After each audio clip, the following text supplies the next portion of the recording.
Next speaker, DeMark. Thank you. And thanks so much to the organizers for inviting me to, or for accepting my contributed talk.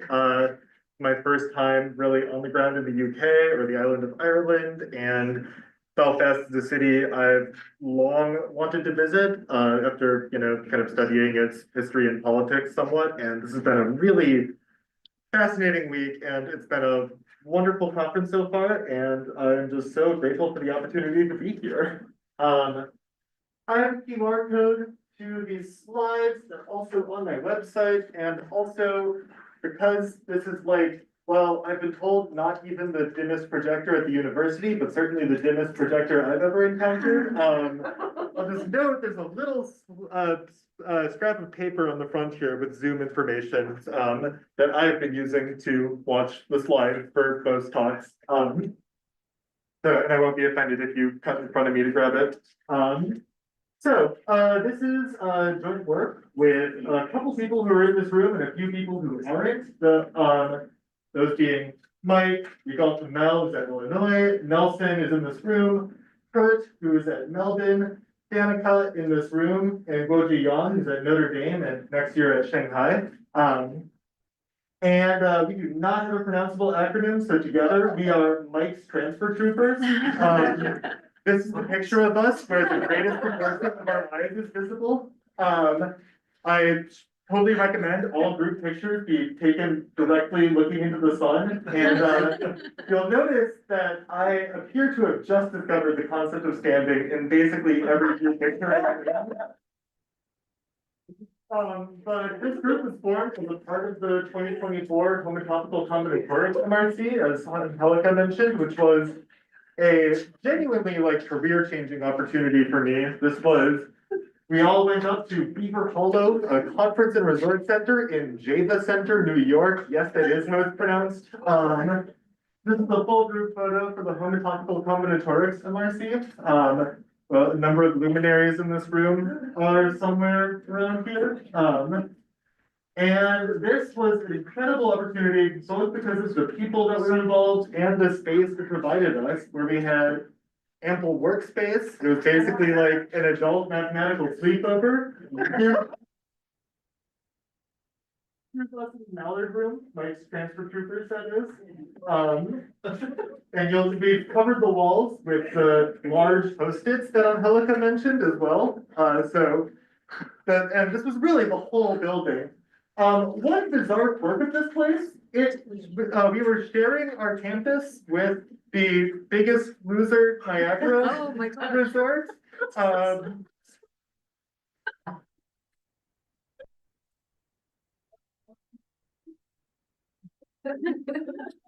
was actually running while we were there, and I cannot imagine how surreal it was to be a visitor to that while this was going. There's 5 of you who are here for this weight loss program. There are 50 mathematicians. They are yelling about homotopy theory. They are covering the walls in glyphs. They are yelling about homotopy theory. Anyway, so for this talk, I'll be talking about transfer systems from a very much combinatorial point of view. I've lately kind of come to label myself as a combinatorialist who got lost on their way to the combinatorics factory, or, well, if you know anything about the University of Minnesota School of Mathematics, who got lost at the combinatorics factory. So to me, this has been a really exciting opportunity to make meaningful contributions in homotopy theory without kind of engaging in the dense world building that the field's kind of known for, and rather, kind of staying on the froggier side of that frog-bird dichotomy. So I will quickly rush us through an introduction to the gadgets we're playing with, and from there, this will be a combinatorics talk. I gave away the joke, didn't I? Yeah, I'm going to refer you to Mike's talks with all 30 seconds of them that actually make it into the edited version for what an infinity operator. But there are 2 infinity operands I do want to draw our attention to, which have been already the subject of much ado here. Namely, the Steiner little disk operad, which I'm not going to go into the difference between these two names much. For our purposes, they're essentially the same, but point being, little disks, it models the non-equivariant little disk operad by using representation spheres in place of genuine little disks, and then taking a co-limit over all of the sub-representations of our universe. Steiner operad is also, as Angelica mentioned, a photographical thickening of that. And also associated to U or G universe is the linear isometries operad, where our nth space is given by embeddings of an n-fold product of our universe into U itself. And these are friends. We think of the little disk operad as parameterizing an additive structure, and the linear isometries operad as parameterizing a multiplicative structure, compatible in a sense that you're probably all already anticipating if you've been here for the week so far. And to each operad, we associate a gadget called a transfer system that you're also probably familiar with by now. And I think of our transfer systems as a subposet of the subgroup lattice of our group G. And I will be confusing our operads and transfer systems following Mike. And we'll say that K transfers to H in the transfer system when our operad structures a norm from K to H. And so, in particular, this means that for an X and O algebra, I have a wrong way map from on the level of fixed point from K into H, where K is a subgroup of H. And notationally, whenever you see an arrow with a little O above it, that means that K into H is a transfer in my transfer system. So I can also define transfer systems as a subposet axiomatically, and it turns out that these are the same object, justifying the name. So in particular, a subposet of sub G is a transfer system when it satisfies these three axioms of being closed under conjugation, where the conjugation of a transfer is a transfer. Restriction, where when I have a transfer and I have a subgroup of the target, I can restrict my transfer down to that subgroup and get a transfer as well. And composition, which just says that my transfer system is transitive.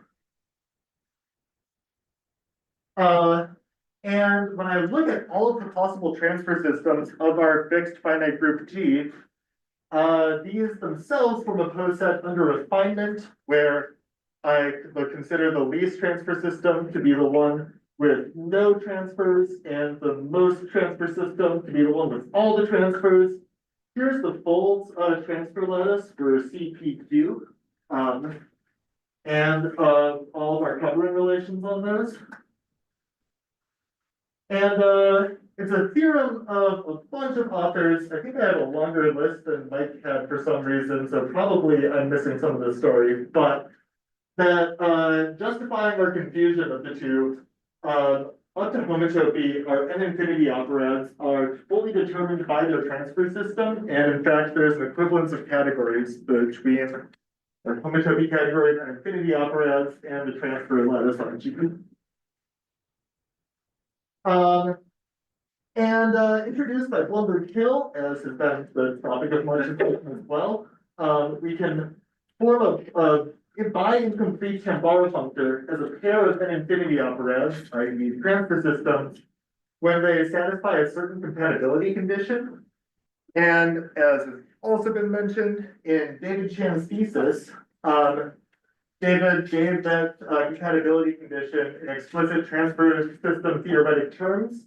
And it just says that whenever I have multiplicative transfers from A to B, and that restricts down to this multiplicative transfer from A intersects C to C, where A intersects C to A is connected by an additive transfer, I need to have an additive transfer from C to B as well. Mnemonically, you can kind of think of this as a distributive law between multiplication and addition. There might be more to that than just a mnemonic, but not sure. So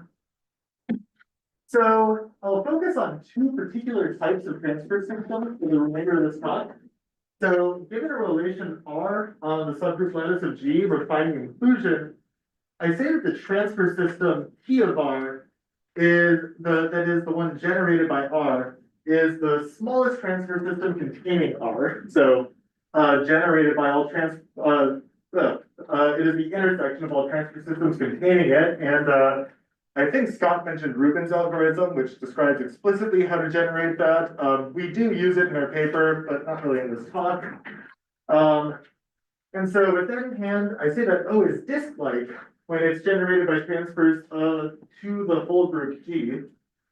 And I say that O is co-disk-like when, given the solid edges below, I also have the dashed edge present. So it's a 2 out of 3 condition.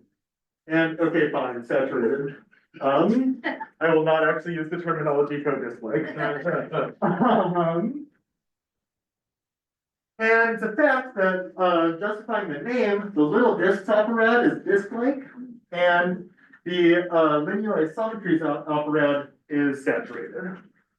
But in neither case are those all the disk-like or saturated transfer systems. Whew.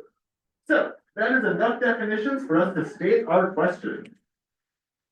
If I fix a transfer system OA, which I think of as my additive transfer system, what is the largest maximal compatible counterpart OM? And in particular, if I fix a disk-like OA, what is the maximal compatible counterpart OM? And it turns out that OM is saturated. And when I say maximal compatible, I mean in the sense of that post set that we introduced earlier, the transfer lattice of G. So here's that same transfer lattice on CPQ, but now I have all the maximal compatible pairs shown. And I'll note that we have a few self-compatible disk-like transfer systems. Oh, I should say, this isn't all maximal compatible pairs. This is all maximal compatible pairs where the larger one is disk-like.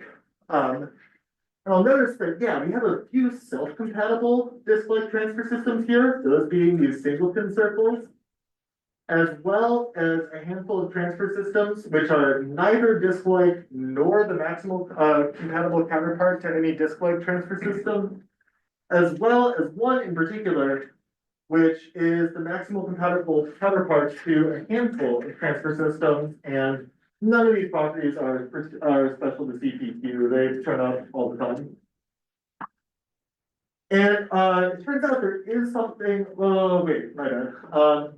Justifying that slide a minute ago, it is the case that when I have a transfer system O, sorry, I think I have the slide structured slightly differently than I remembered.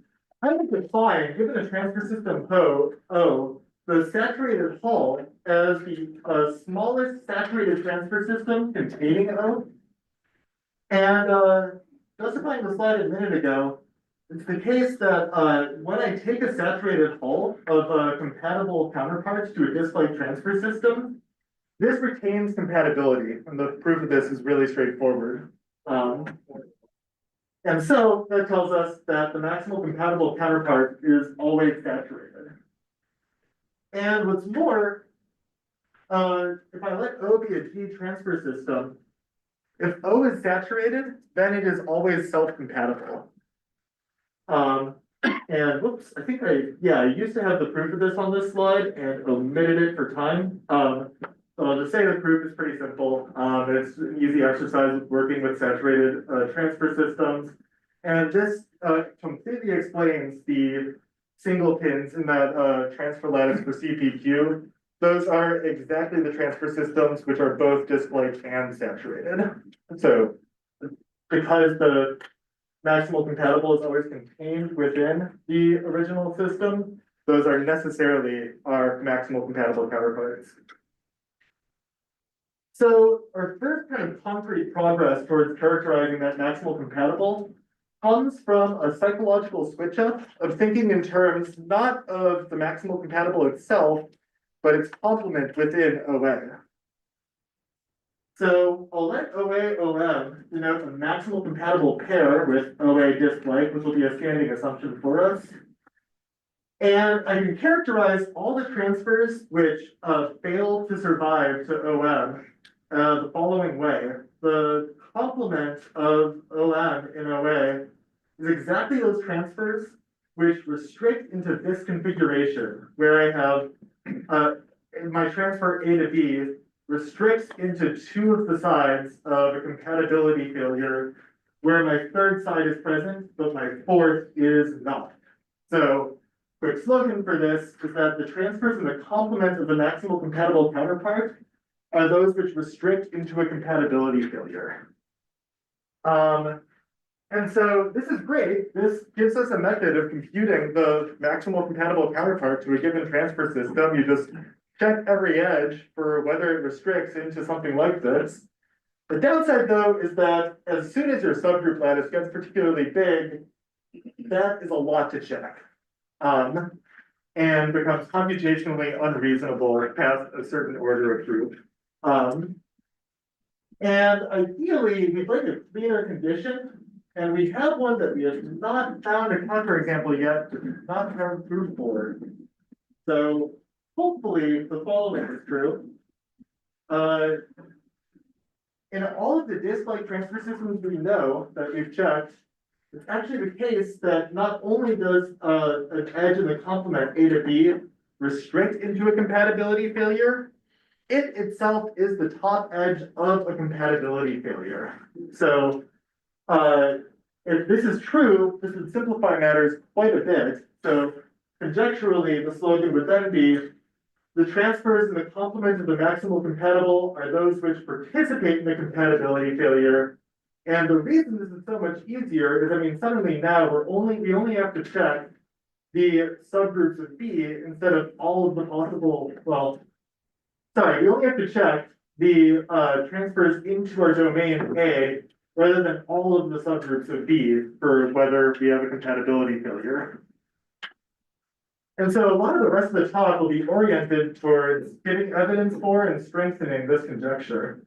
But we do know it in a couple of cases, namely, if G is of order less than or equal to 64, this is true. And if G is abelian, this is true. And the proof for order less than 64, experimental. We checked all of the groups of order less than or equal to 64. And for the abelian case, I will not give that proof now, but I will later after we get a little more machinery in hand. Just to give you an idea of what goes into those experimental computations, this is really Kurt's handiwork, Kurt Stokel, who's a Marcy's student at Melbourne, but he wrote his own code, actually totally parallel to Scott's. We didn't use any of Scott's code, I believe, that computes explicitly on the subgroup lattice of these groups. So here's an order 64 example, and one particular compatibility failure that he highlighted for this image. So this is kind of what manually checking for compatibility failures looks like. So the tool that we'll use to simplify matters considerably in showing the complement conjecture is contravariant Functoriality. So namely, I'll let phi be a group homomorphism from G prime to G, and I'll let O be a G transfer system. Then I'll define a relation phi inverse O as the set theoretic preimage of my transfer system. So I just say that phi inverse H goes to phi inverse K whenever H goes to K and O. This is not a transfer system, but I can take the transfer system generated by it, and that gives me my contravariant image phi upper star O. And this first appeared in Rubin's paper, Operatic Lifts of something, the full title later in these slides, under the name phi inverse L.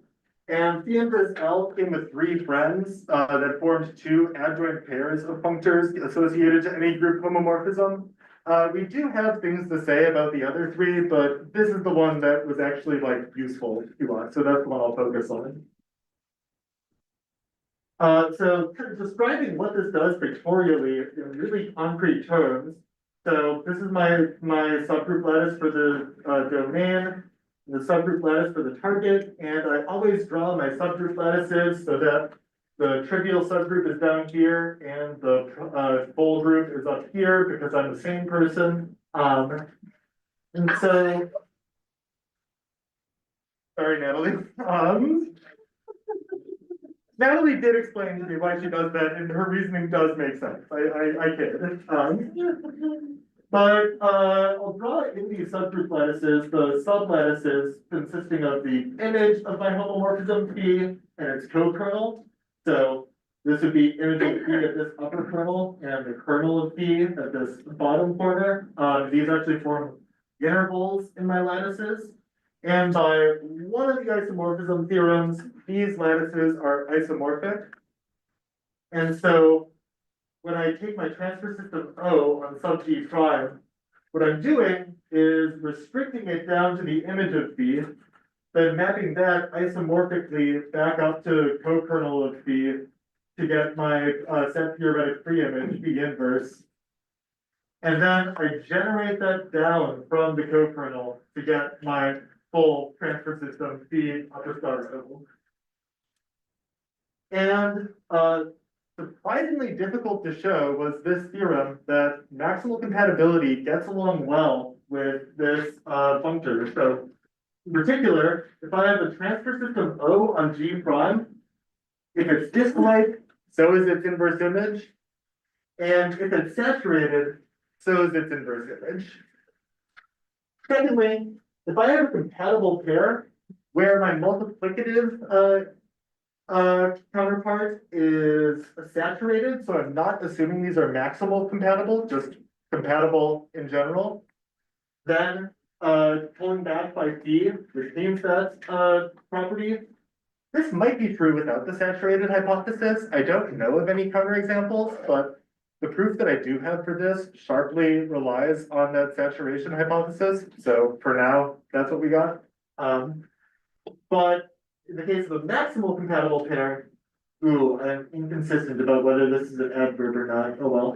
In the case of a maximal compatible pair, as we saw, we already know that OM is saturated, so I don't need that hypothesis here.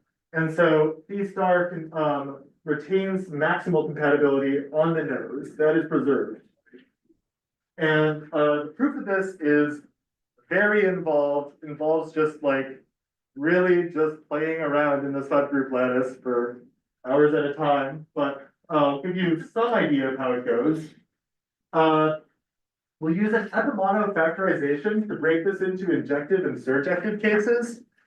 And it turns out that the injective case is basically easy.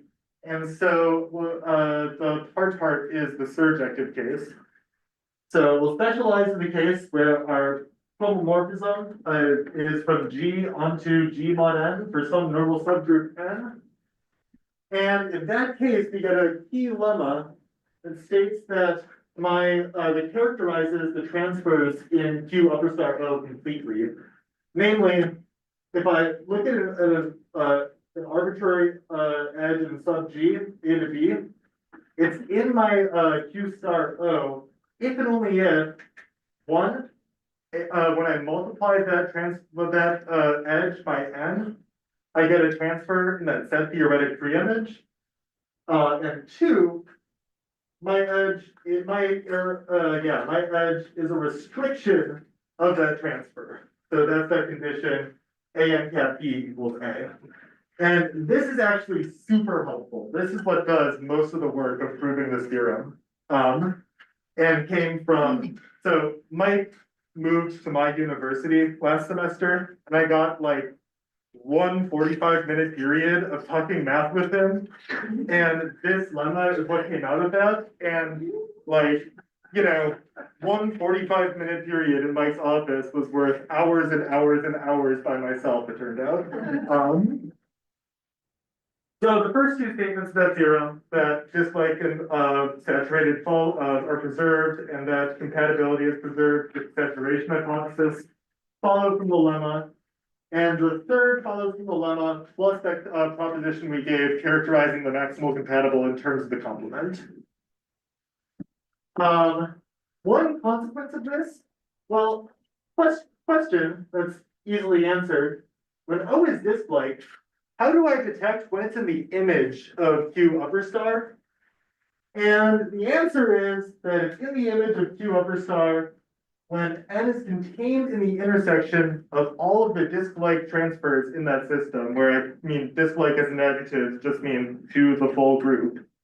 And so you can kind of say it's like sharply in the image when that is that intersection. And so for our purposes, we now only really care about disk-like systems where I have the universal transfer from the trivial subgroup up to the full subgroup, up to the full group. Otherwise, I can just study that system in G mod N instead of G. So finally, how do we use that to make some progress in the complement conjecture? Well, before that, a quick reduction of the complement conjecture. So let's say I do have a restriction into a compatibility failure in a disk-like system. So I have some transfer A to B in my system O, and that restricts into, let's call this C into an A intersects C, and all of D into A intersects D. And then I also am assuming I have a transfer here, but not here. So, because I'm assuming my system is disk-like, I need this itself to be a restriction of a transfer from H to G. And so A is in fact B intersect H for this disk-like transfer H. And then these two are automatically then also restrictions of the H to G.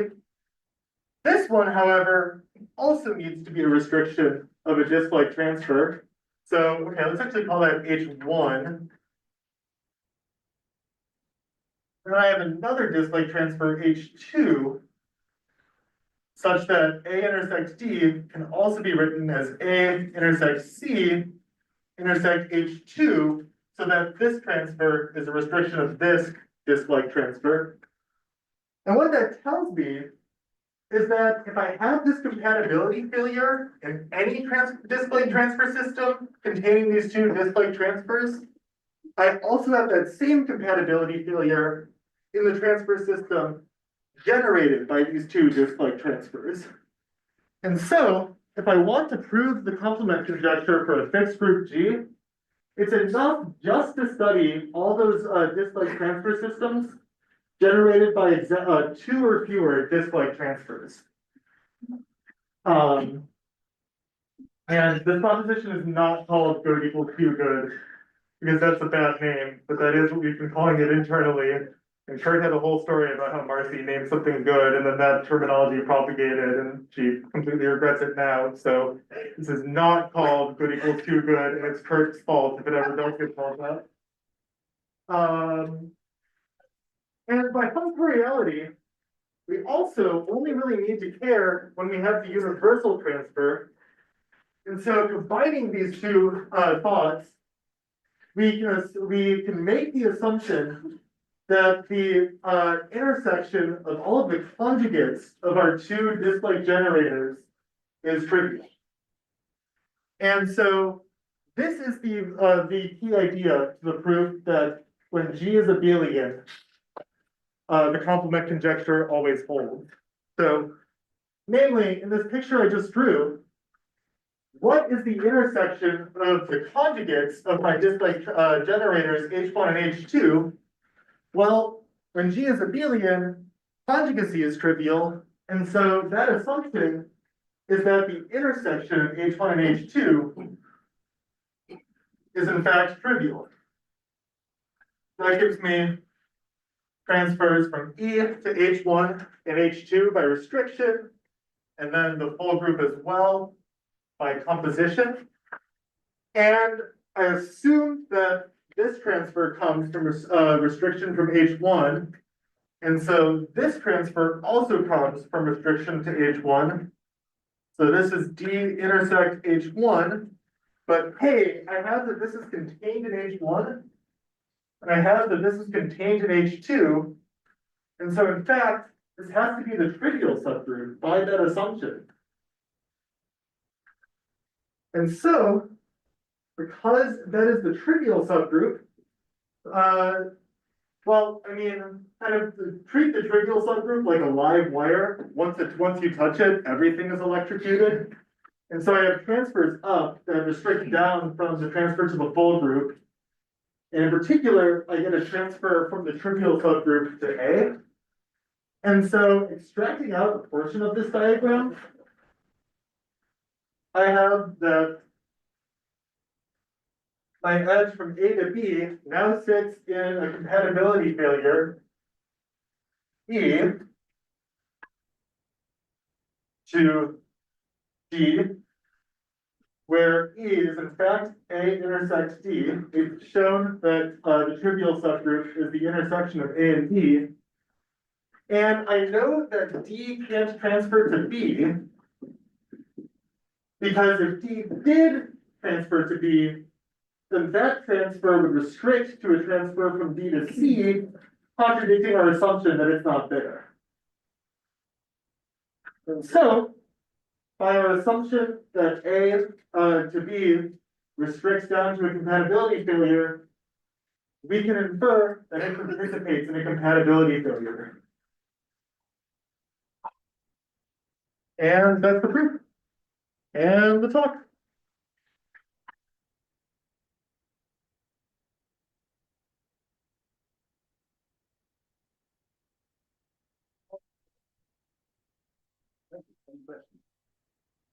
Yeah, Natalie? Yeah, so this argument that you're witnessing the compatibility, witnessing this conjecture in the abelian case has this really special property that the bottom part is a trivial subgroup. If it is do you expect this to hold true in the non-abelian case? We certainly don't have any examples of it failing, but this exact argument doesn't work because we still can assume by the proposition that's not good equals too good that I'm generated by two display transfers, but now generated by two display transfers doesn't mean I have exactly two or fewer transfers from proper subgroups.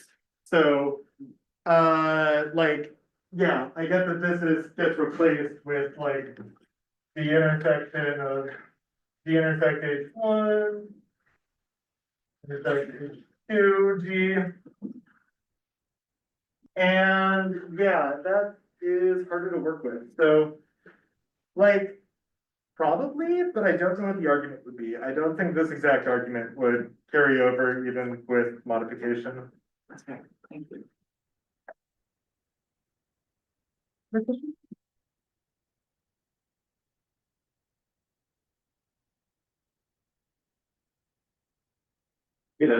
Before we thank David again, remember that now 30-minute fire alarm accompanied by coffee, and then we meet again at